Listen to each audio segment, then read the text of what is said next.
Erokamanya Jesu Duor. Pek mar ria osekelo chandruok ne rowere manyiri kod joma mine kuom thuolo marach.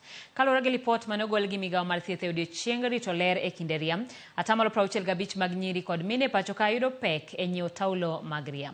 Mae biro e kinde ma piny owacho chano mar medo osuru ne taulogo, gino madhi medo kelo pek mathoth ne mine kod nyiri e pacho ka. Mae lipot molos kod jafwambo kata jofwambo mekwa Efi Nyakidi kod Cynthia Onyango. Jumani duto te rowere osebedo ka ng'anyo ka kwedo paro mar chik mar omenda ka rowere manyiri e ng'anyono kwedo wach medo osuru ne taulo mag ria. We are already burdened by the societal and cultural role that we have been given. Kunyesha is not an economic activity. We will never accept to be taxed like that. E kinde mokalo, ywak osebedo e neno ni nyithindo manyiri oyudo taulo mag ria samowinjore mar geng'o midhiero magikalie ka piny owacho kod jokanyo mamoko osebedo ka chwalo taulogo ne jopuonjre e skunde. Kata kamano, ang'o matimore ne nyithindo manyiri maonge skul to onge nyalo mar yudo taulogo? Pek mar yudo taulo mag ria omiyo nyiri ariyo ma jodak ma Kibra obedo mine ka sagi podi. Kochopo sama manyo pads, ok en ga nimore yo mayot. Ni ka onge go, akwayo. Samoro be kikwayo ng'ato dhi to tuoni. Koro iwinjo ka iwang'. Chako idhi manyo pesa oko mar mondo mi yud pads. To be kikoso, beta kamano. Nikech samoro yudo ka in skul. Nyaka baba to nodong' kendo gi mama. Mama lwete na chiel. Onge kaka onya balance wa. Koro na mana we skul. Mondo jok moko go yud kaka mama yud kaka chulo nigi fee. Eka koro gini gidhi e skul. Gidong' i wang' dot.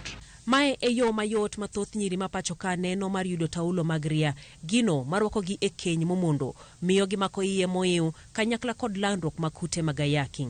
Kata kamano, kaka thoth gi fwenyo bang'e, yorni ok en mano makonyo kuom kinde malach. Nilitoka kwa nyumba, nilienda nikakaa tao, kwa huko Sapora tao, ama chokora huko, nikatoka huko, nikaendanga kazi. Kapatana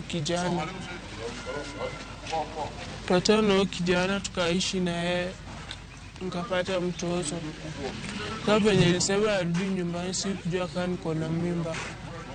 Mama kaniambia tu nikae nizae, nikakaa nikazaa, ndio nimemlea hadi amekuwa mkubwa, lakini mama ananiletea kila kitu. Mimi mwenyewe sina kazi. Kijana alinipea mimba, tuliachana na yeye. Juu hakuwa ananisaidia.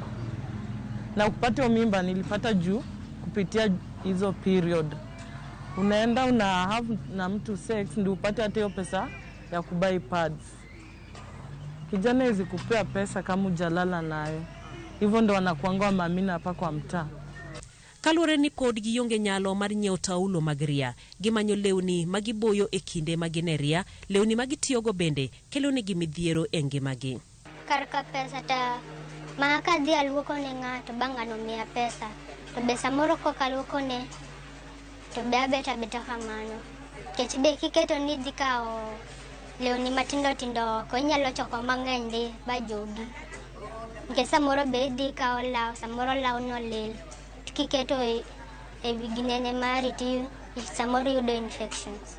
UTI sani ng'eny keche samoro kalure gi chuo magidhi e bende. Then taulo mag ria gi be ka okitigo yo maber to nyaka yud tuo mar duong'ni kono. Bedo ni ria thothne ineno mana ni ting' mar wakeni kata nyiri osekelo akweda. Ka joma chuo ijiwo mondo obed machiegni kod mondegi kanyakla kod nyigi e kindegi. Ng'ama dichuo kia ng'ama dichuo mano paro monge kod ondi. Kora temo mondo chiw pachgi. Nikech most of them wan kod joma osebedo machua e marriage to wan gi joma pod youth. Koro youth koneno rem ng'ama dhako ting'en kata ng'ama rem nyako. To nyalo kawo nyako no ng'ama chido koko ng'en situation mang'ano kale, situation matek. Riwruoge mag ji giwegi bende oseketo kenge makare maduoko chien pek mag ria e skunde kod mieche. Okengegi gin kaka keto alwora makare moting'o pi maler kod kuonde konyruok makare. Wan gi facilities, koso wan gi organization, koso services machiwo gik ma mine dwaro. like wash facilities. P is very important. Samine noka jomamine the menstruation. Water is very important. Private toilets also been very important. The children can't get those private toilets. Nyathima nyako kodhi ogolo kata sanitary pads oro ikete kanye oluor rengi stigma very important. Koro gik machal kamago nego beni ng'iyo. Kwayo ne sirkal kaachiel kod jochiw sir mondo los chenro manyalo konyogi donje kuonde tiegruok mondo giyud lony mopogore opogore manyalo konyogi yudo yor yuto makare. Anyalo kwayo sirkal mondo ochornwa gik ria machiegni. Nikech samoro yudo ka ng'ato ochopo sane mar dhi malo, oonge pesa, oonge pads girigo. Timo to gitimo moro mondi kendo gitemo. Mak mani jok magichopo giga lwetgi emok chopnwa. Yudo ni samoro sirkal omi ng'ani odhi oketo kare nowuon. Koro ng'ama ni oko to ok yud kony. Watusaidie tu tupate pads na yani watusaidie tu kama sisi young mothers. Sana watu consider sana. Wasikuwa wana consider kwa vitu zingine na alafu sisi tunaachwa nje, rate ya young mothers inazidi kuwa juu. Kata bedni okenge modhuro iketo mar gayo lando kute magayaki mako iye moew kanyakla kod keny momondo e kind rowere, sirkal idwaro mondo owit oko usuru miketo ne mwandu mag ria mondo omi nyiri kod mine duto thuolo kod yot e kinde ni mochuno e ngimagi.